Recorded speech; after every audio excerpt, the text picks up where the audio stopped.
बिस्मिल्लाहिर्रहमानिर्रहीम, अस्सलाम वालेकुम। मैं हूं ईसा नकवी और मेरे साथ मौजूद हैं अदील सरफराज। धौंस, धमकी और ब्लैकमेलिंग मुस्तरद कर दी गई है। चीफ जस्टिस ऑफ पाकिस्तान ने दबाव कबूल करने से इनकार किया और अगले 48 घंटों में किस किस्म का सियासी, आइनी, कानूनी मंजरनामा आपके सामने आने वाला है, उस हवाले से इस वीडियो में बात करेंगे।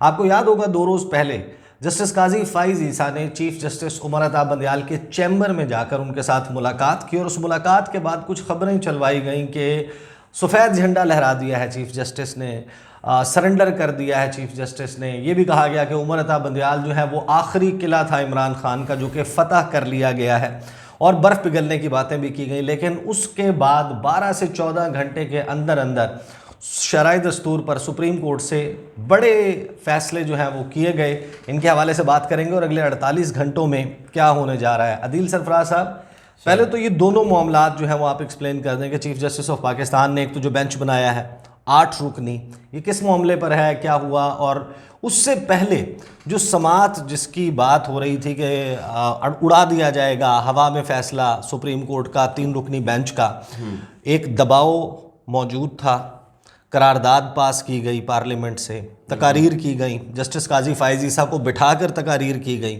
अदलिया के हवाले से 4 जजेस के नाम लेकर हमले किए गए, रेफरेंस की बातें की गई, प्रेस कॉन्फ्रेंस की गई, टॉक शोज़ किए गए, और यहाँ तो मामला उसके बरक्स निकला। बजाय इसके कि उस पर कोई बैकफुट पर नज़र आते चीफ जस्टिस ने नोटिस जारी कर दिए।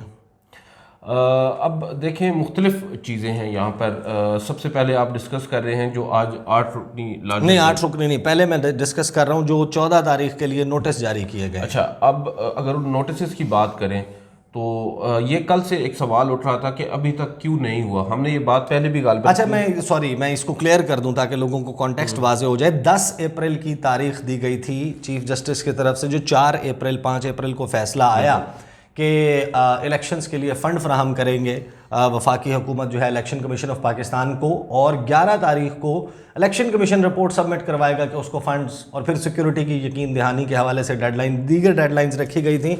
उसके बाद ये सब कुछ हुआ और हुकूमत ने कहा कि हम तो 4-3 का फ़ैसला मानते हैं, 3-2 का कोई फ़ैसला नहीं है। वो रिपोर्ट जब जमा करवाई इलेक्शन कमीशन ने, उसके बाद हो रहा है ये। अब ज़रा इसको एक्सप्लेन कर दें। अच्छा, वो हुआ ये कि इलेक्शन कमीशन ने एक रिपोर्ट जमा करवा दी, 1 सफ़े पर मुश्तमिल वो रिपोर्ट थी, और सरबमोहर लिफाफे में, मगर उसका जो कंटेंट है वो मालूम हो गया था कि उसमें क्या क्या था। उन्होंने बताया कि उधर पेश किया कि हमें हिमायत हमारी नहीं की गई या मदद हमारी नहीं की गई, जो मुआवनत अदालत का हुक्म था वो हमें फ्राहम नहीं की गई हुकूमत की जानिब से या मुतअद्दिद जो इदारे हैं उनकी जानिब से।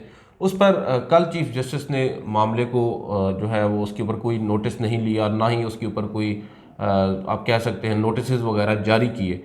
और ये कहा जा रहा था, हमने भी इस बात का इंदिया ज़ाहिर किया था कि हो सकता है चीफ जस्टिस इस मामले को ओपन कोर्ट में पहले न सुने, पहले इन चैम्बर ही इस मामले को टेकअप करें और उसके बाद शायद फिर मामला ओपन कोर्ट में आए। और आज चैम्बर के हवाले से ये एक नोटिस आया है जिसमें नोटिस किए गए हैं। अगर मैं बता दूं, गवर्नर स्टेट बैंक को नोटिस हुआ है, उसके अलावा स्टेट बैंक के एक सीनियर तरीन अफसर जो हैं उनको भी नोटिस हुआ है। नाम नहीं है उनका, बहरहाल ये लिखा गया है कि जो सीनियर तरीन अफसर होंगे इदारे के वो भी यहाँ पर आएँ, और उसके साथ साथ जो फाइनेंस मिनिस्ट्री है उसके सेक्रेटरी और फाइनेंस मिनिस्ट्री के भी एक सीनियर ऑफिशियल, और उसके अलावा फिर सेक्रेटरी इलेक्शन कमीशन और डीजी लॉ इलेक्शन कमीशन, उनको भी बुलाया गया है, और अटॉर्नी जनरल फॉर पाकिस्तान यानी रियासत पाकिस्तान को भी बाकायदा तौर पर नोटिस हो चुका है। अब इन तमाम लोगों को जो बुलाया गया है, इसमें सबसे दिलचस्प बात यह है कि सुप्रीम कोर्ट अब इस मामले को जो वो सिर्फ वो कहते हैं ना पंजाबी में डंक टपाऊ प्रोग्राम नहीं है ये। यहाँ पर चीफ जस्टिस ने सिर्फ उनके ऊपर एक वो क्रीम को नहीं बुलाया, जो मेन लोग जिम्मेदारान हैं, जो मिनिस्ट्रीज़ को रन कर रहे हैं या इदारों को रन कर रहे हैं, चीफ जस्टिस ने उन लोगों को बुलाया है, जो मैं सीनियर ऑफिशियल्स की बात कर रहा हूँ। क्योंकि तावीलें पेश की जाती हैं जब भी कोई सेक्रेटरी लेवल का बंदा अदालत के सामने पेश होता है, तो वो कहता है जी मुझे तो नहीं पता, मेरे नीचे मातहत लोग हैं वो ये करते हैं। तो उन्होंने डायरेक्टली उनको पहले बुला लिया है ताकि इसमें ज़्यादा वक्त भी ज़ाया ना हो। इस लिहाज से इसकी सिग्निफिकेंस बहुत ज़्यादा है। और जो वक्त रखा गया है जुमे का 11 बजे का ये वक्त है, लिहाजा आप क्या, जुमे का दिन वैसे भी ख़तरनाक होता है। बिल्कुल, और ख़ास करके पीडीएम के लिए तो ख़तरनाक साबित हुआ है अक्सर माजी में, मगर इसकी सिग्निफिकेंस काफ़ी ज़्यादा हो चुकी है। एक तरफ ये कहा जा रहा था कि शायद ये मेरी भी खैर इन्फॉर्मेशन थी कि बैकडोर इनके राब्ते हुए हैं, बल्कि चीफ जस्टिस ने ही इनिशिएट किए थे। और उसके ऊपर रिस्पांस भी कल हमने बताया था, हमारी शायद डिस्कशन भी हुई थी कि अटॉर्नी जनरल ने जो मुलाकात की उसमें उन्होंने एक रिस्पांस भी रखा। अब शायद उसका जवाब दिया है चीफ जस्टिस ने, क्योंकि जो कोशिश चीफ जस्टिस ने की थी उस पर उनको पॉजिटिवली रिस्पॉन्ड नहीं किया गया और अब शायद मामलात फिर अदालत अच्छा, ये जो मामला है जिसमें ये कहा जा रहा था कि तौहीन अदालत की बातें कर रहे थे बहुत सारे, अब जाहिर है कि ये ऑफिशियल्स हैं, ये आकर डालेंगे सियासी लोगों पर। सियासी लोग पहले जो है वो काबीना के और पार्लियामेंट की करारदाद जो है उसके पीछे छुपने की कोशिश करेंगे कि अगर लगानी है तो फिर ये तो इज्तमाई तौहीन है ना, हमने तो सब ने मिल के किया, फिर किस किस को फारिग करोगे। ये गेम को ख़राब करने वाली बात है। लेकिन जब आपने चीफ जस्टिस ऑफ पाकिस्तान ने सेक्रेटरी इलेक्शन कमीशन को, डीजी लॉ को, गवर्नर स्टेट बैंक को, उनके नीचे जो सबसे हायर ऑफिशियल हैं उनको, इसी तरीके से वजारत ख़जाना में सेक्रेटरी और सेक्रेटरी के बाद सीनियर मोस्ट ऑफिशियल जो भी अवेलेबल है उसको बुलाया है, इनसे वो जवाब तलब करेंगे। जाहिर है कि वो कहेंगे कि हमें तो गवर्नमेंट की तरफ से, हमें तो यहाँ से इन्होंने ये जवाब दिया है, उसकी वजह से हम नहीं कर रहे। उस सूरत में क्या ये नोटिसेस इनके बॉसेस को, इनके पॉलिटिकल बॉसेस को भी जाएंगे? इलेक्शन कमीशन तो खुद मुख्तार है, उनका पॉलिटिकल बॉस नहीं है, लेकिन अगरचे है वो सबको पता है। मोस्ट सर्टेनली सर नोटिसेस होंगे और आपने वो नोटिस पढ़ा है जो तकरीबन 2 सफ़ात पर मुश्तमिल है और उसमें इस मामले को भी उठाया गया है, टेकअप किया गया है। और मेरा तो अंदाज़ा है जिसने भी वो ड्राफ्ट किया है, मैं पहुंच गया हूं कि लफाजी कहाँ से आई है। बहुत अच्छा ड्राफ्ट हुआ है वो नोट, और उस नोटिस में ये लिखा हुआ है कि हमने ये भी देखना है कि तौहीन अदालत जो है वो हुई है तो उसका ज़िम्मेदार कौन है, किसके ऊपर तौहीन अदालत लगाई जाएगी, इस बात का भी तयन अब चैम्बर में होगा।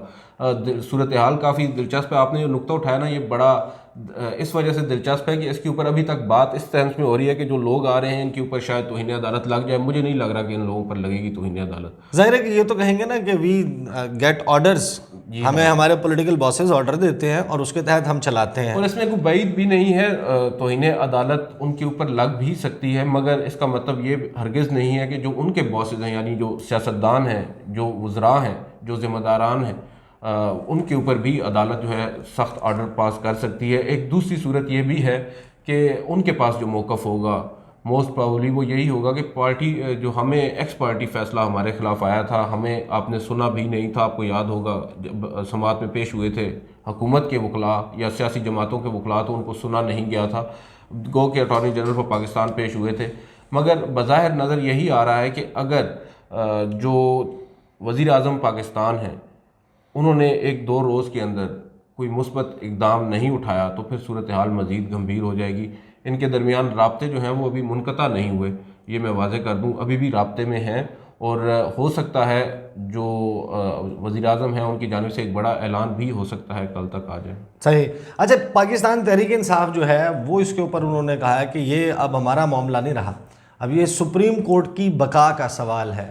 एक आला अदालत है, एक इंस्टीट्यूशन है जहाँ से आज लोगों को इंसाफ की तवक्को होती है, वो एग्जिस्ट करता है या प्रिवेल करता है या नहीं करता। अब सवाल ये पैदा हो गया है। इसी दौरान जो है वो एक और मामला बहुत ही अहम, आपको याद होगा कि बहुत खुशियाँ मनाई जा रही थी। एक बिल जो है वो supreme court practice and procedure act वो पास किया गया पहले कौमी असम्बली से। उसमें तरमीम जो है वो मोहसिन दावड़ ने पेश की, जिसके तहत लगता यह है कि नवाज शरीफ साहब और ये जो लोग जिनके ऊपर आर्टिकल 184(3) के तहत मुकदमात, सो मोटो और दीगर जो कॉन्स्टिट्यूशनल पटिशन्स हैं उनके तहत जो मुकदमात थे, सज़ाएँ हुई थी, उनको अपील का हक 1 महीने के अंदर अंदर और फिर 14 दिन के अंदर अंदर उन पर बेंच बने, समाअत शुरू हो जाए, एक रिलीफ उनको मिलता हुआ नज़र आ रहा था। ये बिल पास हुआ कौमी असम्बली से, फिर ये बिल गया सेनेट से पास हुआ, फिर ये सदर पाकिस्तान को भेज दिया गया। सदर पाकिस्तान ने इस पर दस्तखत नहीं किए, उन्होंने भिजवा दिया वापस। उसके बाद इन्होंने जॉइंट पार्लियामेंट्री सेशन से, जो मुश्तरका इजलास है पार्लियामेंट का, मजलिस शूरा जिसको कहा जाता है, वहाँ से उसको पास किया और ये पहुँच गया दोबारा सदर मुमलिकत के पास।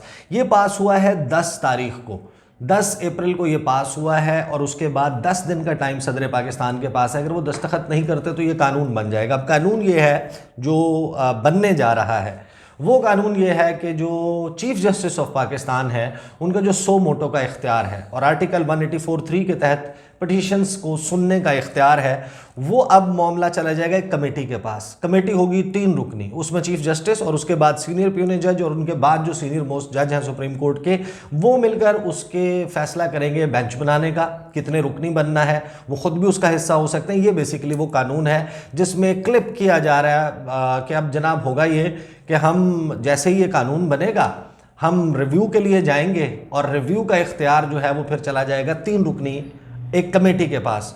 उसमें चीफ जस्टिस उमर बंदयाल के बाद 2 सीनियर जज होंगे जो कि जस्टिस काजी फाइज ईसा और जस्टिस तारिक मसूद जो हैं वो होंगे। तो फिर बेंच जो है वो बेंच फिक्सिंग का इल्ज़ाम लगाते हैं, फिर हमारी मर्जी का बेंच बनेगा और उस बेंच को हम चाहेंगे जितना मर्जी बन जाए, लार्जर बेंच बनेगा और लार्जर बेंच रिव्यू करेगा उस 3-2 के फैसले को और वहाँ से हम, ये बेसिकली है। और इस पे जो गेम ये भी चल रही थी कि जब इसका रिव्यू आएगा, ये जो बिल है, अगर ये बिल चैलेंज हो जाता है, जब बिल बन जाता है, कानून बन जाता है, जब इसको चैलेंज किया जाएगा तो फिर वो भी 3 रुकनी कमेटी जो है उसका बेंच बनाएगी और उसमें इस बिल को जो है वो कलअदम नहीं करार दिया जाएगा। उसके हवाले से फिर एक बड़ी डेवलपमेंट हो गई है। अदील से पूछेंगे कितनी सिग्निफिकेंट है ये डेवलपमेंट के चीफ जस्टिस ऑफ पाकिस्तान ने 8 रुकनी बेंच और उसकी कंपोजिशन भी सुनी है। जी अदील साहब। सर, ये 8 रुकनी जो लार्जर बेंच है, ये अब बाकायदा तौर पर चीफ जस्टिस की जानिब से एक 2 टोक पैगाम है, ना सिर्फ सुप्रीम कोर्ट के अंदर मौजूद कुछ लोगों को बल्कि हुकूमत में भी, अगर मैं ओपनली बात करूं, क्योंकि आप ओपनली बात करें, ये फोरम ओपनली बात करने के अच्छा, अब ये देख लें आप, कल से या परसों से गालिबन सोशल मीडिया पर एक कैंपेन चल रही है जस्टिस उमर बंदयाल के हवाले से, उनकी पर्सनल लाइफ के हवाले से, उनकी फैमिली के हवाले से। उसके बाद अब ये भी कुछ बातें की गई, हमारे कुछ दोस्त हैं उन्होंने ये भी खबर चलाई, आपको याद होगा काजी फाइज ईसा साहब जो चैम्बर में गए, मुलाकात की और बड़े खुशगवार मूड में उनकी मुलाकात हुई और अब मामलात शायद तय पा गए हैं। और जी आपने जैसे वो शुरू में बताया कि सरेंडर करने की भी बातें हुई, लेकिन ऐसा कुछ नहीं हुआ। ऐसा कुछ भी नहीं हुआ। या मैंने भी अपनी वीडियो में, आपने भी अपनी वीडियो में कहा था कि ऐसा कुछ नहीं हुआ और वो अब बिल्कुल वाज़ेह हो चुकी है सूरत हाल। उसका जवाब दिया है आज चीफ जस्टिस ऑफ पाकिस्तान ने। ये जो 8 रुकनी लार्जर बेंच है, ये बुनियादी तौर पर उन 8 जजेस पर मुश्तमिल है जिनके बारे में ये तस्वर किया जाता है, या इल्ज़ाम अगर PDM का कहें तो वो ये लगाती है कि ये हम ख्याल जजेस हैं, और दीगर जो 7 जजेस हैं वो ज़रा उनका माइंडसेट डिफरेंट है। उसमें जस्टिस उमर बंदयाल शामिल हैं, justice Munib Akhtar, justice Ijazul Ahsan, justice Mazahar Ali Akbar Naqvi, justice Shahid Waheed, justice Ayesha Malik, justice Muhammad Ali Mazhar और हसन अज़हर रिजवी। ये 8 जजेस हैं जो बेंच सुनेगा और इसकी रेपरकशंस जो हैं वो बहुत पहले तो हम ये पॉसिबिलिटी पूछ लेते हैं ना। आदिल मुझे ये बताएं कि इसमें ज़ाहिर 3 पटिशन्स हैं जिनको क्लब किया गया, एतराज़ भी कोई नहीं लगा, बिल चैलेंज हो गया पार्लियामेंट से जो मुश्तरका इजलास से पास हुआ है। कोई पॉसिबिलिटी है कि कल चीफ जस्टिस इन पटिशन्स को उड़ा दें? या ये पॉसिबिलिटी ज़रूर है। दूसरी एक, लेकिन फिर 8 मेंबर बेंच बनाना बनता नहीं। देखें, वो भी एक पैगाम हो सकता है। चीफ जस्टिस जो हैं वो बड़े अनप्रेडिक्टेबल है मेरी अंडरस्टैंडिंग में। जो जस्टिस उमर बंदयाल हैं, आप देखें डिप्टी स्पीकर रूलिंग में भी उन्होंने सरप्राइज किया था सबको, और उनकी थिंकिंग थोड़ी सी डिफरेंट भी है, वो ये कर भी सकते हैं। मगर अगर आप इसको दूसरी तरफ देखें ना, लीगली अगर इस चीज़ को देखें तो एक बिल है वो अभी कानून नहीं बना, उसको जब चैलेंज किया जाता है तो फिर उसके ऊपर सबसे पहले हमारी जो वकला से आज बात हो रही थी, और वो वकला जिनका ताल्लुक ना PTI से है ना PDM से है, जो आप कह सकते हैं न्यूट्रल वकला है, उनका ये मानना है कि जब तक एक बिल जो है वो पास नहीं हुआ, गजट नोटिफिकेशन बेसिकली जब तक उसका नहीं हुआ, तो उसके ऊपर पहली बात तो ये एतराज़ लग जाएगा रजिस्ट्रार ऑफिस की जानिब से। वो एतराज़ नहीं। लेकिन अदील सरफराज साहब, आई एम सॉरी, मैं आपको टोकता हूँ यहाँ पर, जहाँ तक मेरी याददाश्त काम करती है, अभी आईनी तरमीम पास नहीं हुई थी जजेस की तैनाती वाली। इफ्तिखार चौधरी चीफ जस्टिस थे, उस वक्त आईनी तरमीम आ रही थी और उसमें जजेस की तैनाती के तरीक़ाकार को तब्दील करने की बात थी। वो मामला इसी तरीके से टेकअप किया था सुप्रीम कोर्ट ने और फिर डायरेक्शन दी थी पार्लियामेंट को कि इसको इस तरह नहीं इस तरह करें, और फिर वो तब्दीलियों के साथ फिर वो सारा मामला हुआ था। वो बुनियादी तौर पर जहाँ तक मुझे वो भी उस वक्त गजट नोटिफिकेशन नहीं हुआ था, तरमीम नहीं हुई थी, और ये हम आईनी तरमीम की बात कर रहे हैं। मुमलिकत ने गालिबन भेजा था सुप्रीम कोर्ट को कि उनके पास जब आया था सदर मुमलिकत के पास, तो उन्होंने कंसिडरेशन के लिए सुप्रीम कोर्ट में भेजा था, जहाँ तक मुझे याद पड़ रहा है। तो वो थोड़ा सा प्रेसिडेंट, बिल्कुल आपकी बात दुरुस्त है, लेकिन इससे थोड़ा लेकिन सा वो आइन बनने से पहले बिल्कुल वो ही बात सुप्रीम आपकी कोर्ट ने ठीक है, टेक अप कर लेकिन लिया था। वो ये था कि एडवाइजरी जुरिस्डिक्शन वहाँ पर इन्वोक हुई थी, जो प्रेसिडेंट हैं वो भेज रहे हैं, तो उसके ऊपर फिर सुप्रीम कोर्ट का कहना, राय देना बनता है। सुप्रीम कोर्ट ने फैसला नहीं दिया था। देखिए जो 186 है, बहुत सारे लोग कहते हैं कि उसका इतलाक होता है, कुछ कहते हैं नहीं। जो एडवाइजरी जुरिस्डिक्शन का मामला है कि सदर पाकिस्तान एक क्वेश्चन ऑफ लॉ जो है वो सुप्रीम कोर्ट ऑफ पाकिस्तान को भेज देते हैं, लेकिन अनप्रेसिडेंटेड गो के ये है। और जो आप बात कर रहे हैं वो भी आपकी बात दुरुस्त है कि सुप्रीम कोर्ट एक फैसला दे चुकी है वो माजी में। मगर यहाँ पर आकर जो वकला हैं वो यही मौक़िफ़ अपनाएंगे जो भी मैंने आपसे बात की वो सदर वाली। मगर ये चीफ जस्टिस तो सदर पाकिस्तान का आ जाएगा। हो सकता है कि ये सवाल आ जाए कि वो बिल की कॉपी उनके पास आती है साइन होने के लिए, यहाँ से अगर ये प्रॉब्लम आता है तो सदर Pakistan as a question of law भेज दें उसे। हो सकता है, ये भी पॉसिबिलिटी है। और दूसरी जानिब जो इसको लगाने की एक और भी वजह सामने आती है वो ये है कि जब कानून बन जाएगा तो फिर बेंच बनाना भी, फिर उसके ऊपर भी सवाल उठेगा। तो और बेंच बनाने के इख्तियार के ऊपर कि किसने बनाना है, वो कमेटी हो जाएगी, वो सारा मामला आ जाएगा। बहरहाल 48 घंटे रह गए हैं, 48 घंटे में ये गेम जो है इसने अनफोल्ड होना है। इसमें दो बहुत अहम पहलू जो हैं वो, अब जाहिर है कि इतना वक्त की किल्लत है, बहुत ज़्यादा तवील नहीं कर सकते। ये जो सारा मामला है इसमें जस्टिस काजी फ़ाइज़ ईसा के हवाले से एक बहुत ही अहम चीज़ मौजूद है, एक अहम नुक्ता है। सदीक जान के साथ भी मेरी डिस्कस आज हुआ खासी देर में, वो इंशाल्लाह आने वाले वक्त में मैं आपके सामने रखूँगा। और इसके बाद मैं और अदील सरफराज सुप्रीम कोर्ट के बाहर जा रहे हैं, क्योंकि वहाँ पर सुना है कि बड़ी गहमा गहमी होने वाली है। वो किस किस्म की गहमा गहमी होने वाली है मैं भी अपने चैनल पर रखूँगा। अदील सरफराज के साथ भी जो है वो कुछ तारीख़ आपको बताने की कोशिश करेंगे। इंतज़ार कीजिएगा उन वीडियोज़ का। इंशाल्लाह मुलाकात होती है आपसे। मुझे और अदील सरफराज को इजाज़त दीजिए। अल्लाह हाफ़िज़।